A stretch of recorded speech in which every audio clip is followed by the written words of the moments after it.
Welcome back. You're still watching Fut-Afrique. Thank you for choosing to stay with us. Now, CHAN is a competition that was founded in the year 2009, and ever since then, it takes place every 2 years. If you are an OG of African football, you would understand that it's not called CHAN. Well, that's the abbreviated version of what it's called. It's known as the African Nations Championship. That is not the AFCON. This is another competition that takes place on the African continent. If you had to break it down to a regular person, just to understand.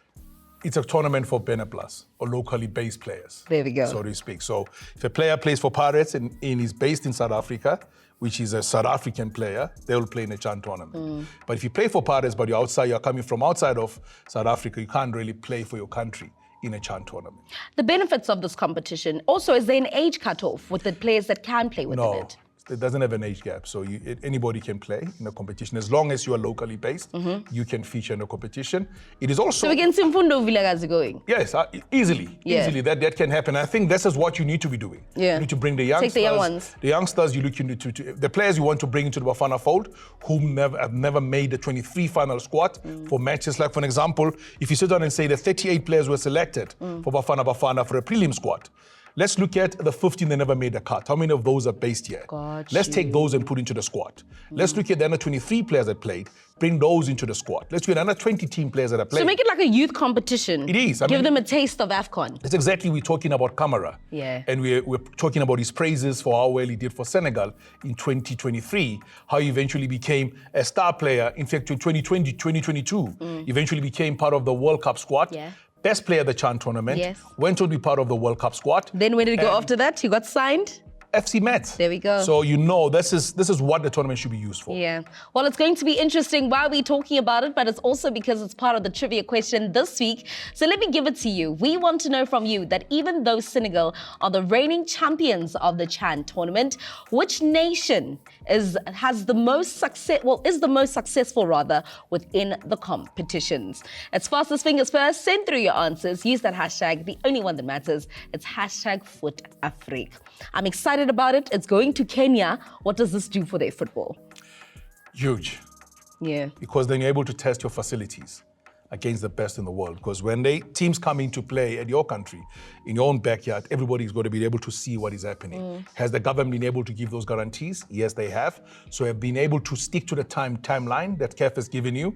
If you have done that, definitely able to host and able to measure yourself and see, preparing for the AFCON proper, because the AFCON is a different beast. And that's what's going to East Africa. It's also going to the eastern part of Africa, so East Africa also, they're in a good time, a good space right now. It is indeed. I mean, if you look at, Ethiopia, by the way, one of the founding members of CAF. Way back in the days, alongside South Africa, Egypt, as well as South Sudan. Those were the founding, in fact, Sudan in totality. Those are the founding members of CAF. Before Sudan was divided. Before you started having the South and the upper part of Sudan.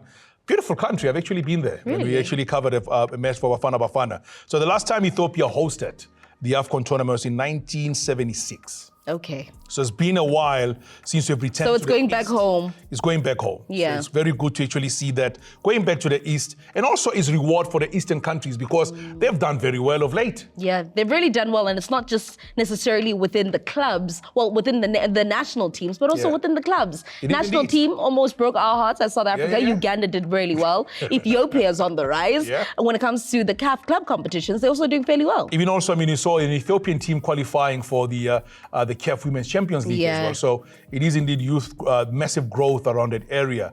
We all know when Uganda came to South Africa to play in the COSAFA tournament, they showed exactly what they can do. Tanzania becoming the first nation outside of the COSAFA region to come here and win a COSAFA Women's Championship. So it is indeed something that's looking very good from the eastern part. It's definitely looking good. It's going back to East Africa come next year. That is the CHAN competition. New stars are normally born from this competition. So it will be really exciting to see which names will rise above the rest. But I did say that we're etching closer to the beginning of the CAF club competitions. The group stages, that is, the preliminary round, have been absolutely exceptional. It even feels like we are like the UEFA Champions League and we have a different format.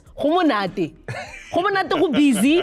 Let's talk about that. Let's talk about Mamelodi Sundowns from a South African perspective. Mamelodi Sundowns, Orlando Pirates, Kukune. Let's go about it.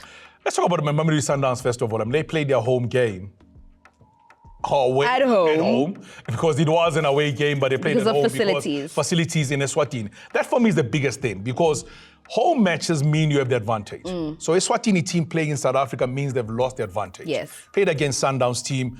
Good to see Kram Reyners getting his first goal for Mamelodi Sundowns. Also a very He was also exceptional this week for the team. Good debut. I mean, back-to-back matches scoring and finding the back of the net. For Masanda Wana Ribeiro scoring a brace on the day.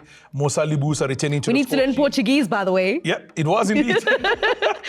So for me, it was a good thing to see Sundowns do well because remember, before the match, they never scored a goal themselves. I was about to say this was a massive victory before they even start the Betway Premiership. It was indeed. It was a big victory for them. They took that back and actually performed in a Betway Premiership match where they played. But there was also a lot of controversy in that first game because the coach said, you don't deliver for me, even though you're Bafana that is regular, you will not get a starting berth. And he showed exactly. He showed his card. He came out to say, I'm not going to allow you just to play here. But Lion of Judah. Scoring for Al Ahly. Al Ahly also having a slow start after grappling and scrapping for the victory. But they start like that. That's how they start. Pizzo used to say. That's a very... Start. It's about how you finish. Mara, that's a very... If you were to just describe as to how they go about competitions, is that the way to go? It is the way to go. Really? Even when they get to the group stages. They never come up in the group stages just winning matches crazy. Yeah, they don't go guns blazing. The way they go about it, they want to finish within the top two. They know they qualify for the knockout stage. That's what they look at. That's what they focus on. But it was also a team that caused an upset. Miniama Union from DR Congo defeated Pedro de Luanda. All the usual suspect managed to win. TP Mazembe, Esperance de Tunis won their matches. Only team that was given a bye, losing was Pedro de Luanda. And the Buccaneers managed to win on the road against Jwaneng Galaxy for them to look forward to the next, to put themselves in a good position ahead of the game they're going to play at home at Orlando Stadium. Orlando Pirates, but it looks like they're on the right train because they will make it. Is it your heart that actually watches the game that way? I'm just like, hold on, boys, we're making it. We're almost there. But that's where we're going to leave this conversation. Make sure you go nowhere. When we come back, we answer the trivia question that I asked you.